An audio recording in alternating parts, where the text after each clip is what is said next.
thing. You know, but she is of African descent. That's why I go back, of African descent. You know, and African her descent. mother was Indian. She was of the Brahmin class, the higher, you know, the higher caste of Brahmins. But she's clearly, if you bifurcate and say she's one half of African descent, she's a Black woman. Connie? Kamala Harris is a Black woman. Kamala Harris is not an African American woman, as evidenced by the fact that her birth certificate, her mother put that she was white. Her mother herself, the mom, claimed that she was white when she's a Black Indian of the upper class Brahmin. Brahmin, yes. Kamala, every time she's been sworn into any office, she swore in as an Indian American. She didn't start becoming African American until she started running for office. No one's saying that she's not Black. I've made that clear. There's all types of Black people. She is not an African American, and she hasn't. It seems like everybody on this panel, we all grew up in white spaces. So we all understand what it is to have. Not me. Oh.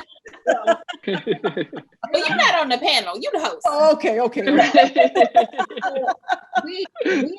We all understand what it's like to be a very unique individual and having a certain lived experience.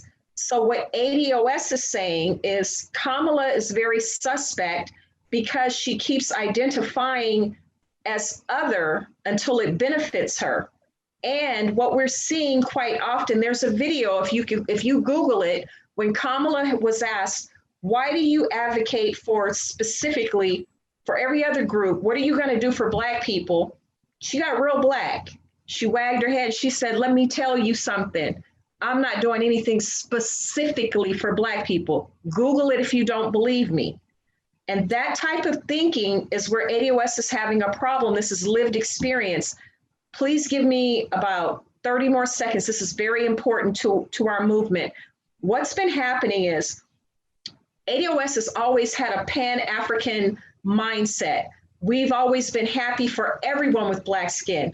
But then what we're seeing is everybody else is saying, you guys aren't African, you're not Caribbean, you're not this, you don't have any culture. And so what we're saying is, why can't we all have, I think Dr. Umber spoke about landmass. We're Americans. We've been so disassociated with Africa for so long. I know I'm of African descent, but back to Kamala, when you have immigrant parents, they have a different outlook on life. And they keep telling us, stop complaining, stop whining. Well, our whining and our complaining is what got immigrants here. Our civil rights leaders were instrumental in getting the Immigration Act of 1965 passed. Africans, Mexicans, and Asians were specifically excluded from immigrating here, and we fought for that door to open, only now to have our own Black brothers and sisters come here and tell us to stop being lazy. They're using white supremacist speaking talking points against us and telling us, look, we're making it, why aren't you? Well, you are coming from another country. They pick the best that are allowed into this country, specifically Black people, have a higher standard. So the best are coming here. You're coming here to go to school, or you're wealthy.